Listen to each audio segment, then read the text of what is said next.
This is Tim Costigan. I just want to say, hey, how are you guys doing tonight? I just got done watching the Olympics, and it's now concluded. And in 4 years from now, the Olympics will be in the great United States of America in Los Angeles, California. And I wanted to touch on the Olympics real quick because I think it's just a fun thing, and I like it. And I've always wanted to go, and I really want to try to get there when it comes to LA. The thing I want to talk the most about is the fact that in the United States basketball, both the men and the women got gold, and the most ironic part of it is France got silver in both of those games. So it was the United States and France in both final games, and the United States pulled both of them out.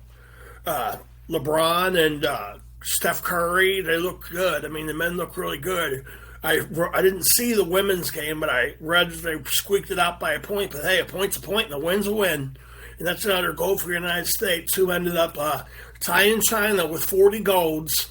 And the United States had the most golds. They edged out China by, I think, 35 between the silver and the bronze.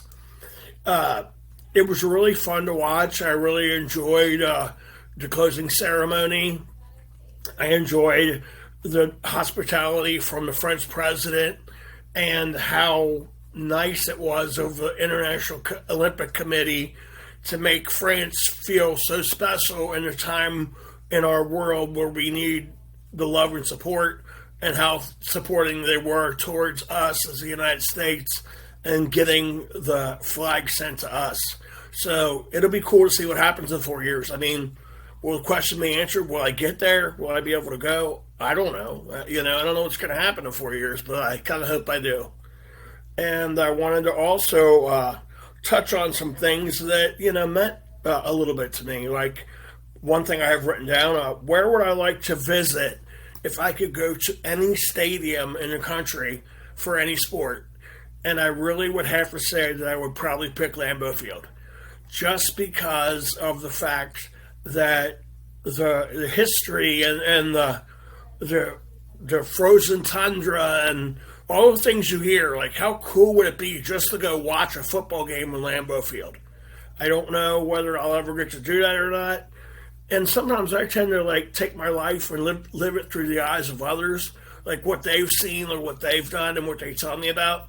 I just use my head as like a globe and use it like imaginary, like, oh yeah, I've been there, even though I've never been there, because there's been places I've been that I've told people about, and maybe they do the same thing. I'm not sure. But like when Brian went to Niagara Falls, I had been there a long time ago, but he was talking about how much fun they had there, and it reminded me of when I was younger, when I went with my family. That was when my sister was still alive, when Liza was still alive, and it kind of made me feel good to think about it. And if you look up above me on baseball on a shelf that I just put in, because Cole from work told me that I needed to have more of a background, that's my dad's hole-in-one ball right there. And that baseball over there is a ball that when I was in Toronto watching the Blue Jays play the Red Sox, the former closer for the Red Sox, Jeff Reardon, at batting practice tried to throw Liza the ball. And Liza had an oxygen tank on her, and she couldn't do anything. She just kind of was having trouble breathing. I took my hand and grabbed that ball in midair in the second deck. And when mom said when Liza died that I could have it, so I put it in a little case. And I know my dad would want it right next to him. I think this is a good idea to have this background. It gives me more of like a little bit of personality, and talk about myself and some of the things I've done. I think that that was one of my favorite sports moments in my life when he threw that ball towards her. It wasn't coming for me. It was for her. I just have it, and it just gives me the sense that we're still together. And it was cool when Brian said that he was going to Niagara Falls. It brought back a lot of good memories. Brian's kind of feeling a little under the weather today, and he's going to be on this week. But I just wanted to jump on to say hi to you guys. I mean, we really appreciate the viewers, the leadership that you guys expect out of us, and we don't want to let you down. If you have questions or you have comments, please leave them. I want to know, am I talking too fast? I know that's one thing I tend to do, but I'm really trying to work on that. What else do I want to talk about? I wanted to touch on a little bit of MLB baseball predictions for myself. And I know Dana Sims, one of my best buddies, loves this part of the podcast because her and Jeff Gaston are big baseball fans. If I'm looking at this right now, and I'm going to tell you who I think is going to make the playoffs, because it's 5 now, because you got your 3 divisions and you got 2 wild cards. So 5 for the NL, 5 for the AL. And I'm going to start with the AL. And I'm just going to go down and tell you my honest opinion for the end today and who I think will be getting the playoffs. I think both Baltimore and New York are getting in from the AL East. I think the Orioles and the Yankees are both in. I think it's really tough because, in the Central, I think that, Cleveland's in. But is Minnesota going to get in? Their record is 3 games better than Houston and Seattle, which Houston and Seattle are battling it out in the West. And right now, Seattle's a half game behind the Astros, which mind boggles me crazily. Because if you go back and look on one of the podcasts I had a couple months ago, I said Seattle will not, there's no way they could lose this division. And they're about ready to. I am going to say I don't think they're going to make the playoffs. I think it's going to be Baltimore, New York, Cleveland, Minnesota, Houston.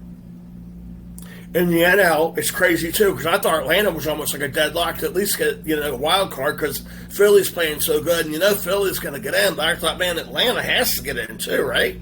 Well, I don't think they're getting in either. Atlanta's battling it out in second place in the East with the Mets now. And, Milwaukee's in, because that division is just a joke. Well, you might as well just give it to the Brewers. Nobody else can even compete. St. Louis is in second place with 60 wins. That is terrible. So, and then if you look at the West, some of the teams are coming on, like Arizona, San Diego. I'm going to throw this out there. I'm going to say Philly's definitely in. Milwaukee's definitely in. Dodgers definitely in. I think San Diego gets in. And I think that last spot is going to go to Arizona. I don't think that New York or Atlanta will make it.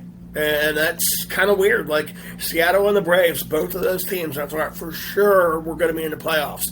And that's just how it changes. But some of these teams just have like strangleholds.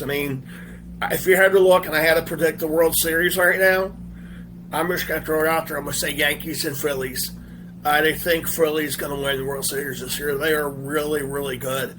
I went to the game with Jeff, got to watch Bryce Harper play, and they really know how to produce. They got a good pitching staff. I think Philly will be your World Series winner. But I'm going to say that now, but obviously it could change. But I think it's the Phillies. I just wanted to check in with you guys and see how you are. I just wanted to talk for a few minutes and watch myself on camera and make sure I'm presenting myself in a, professional manner. But I really do love doing this podcast. It's kind of crazy not doing it with Brian sometimes because it's not the same. We got to go back and forth and talk, but sometimes it's better for me to just talk on my own and talk about things that maybe, aren't as important to Brian or something that, I just come up with on my own. I don't know, just because. But I just wanted to say that we love you guys. We hope you're tuning in. If you like the podcast, drop a follow and keep tuning in to the Dirty Clicks podcast. And I'll catch you soon. See ya. Bye.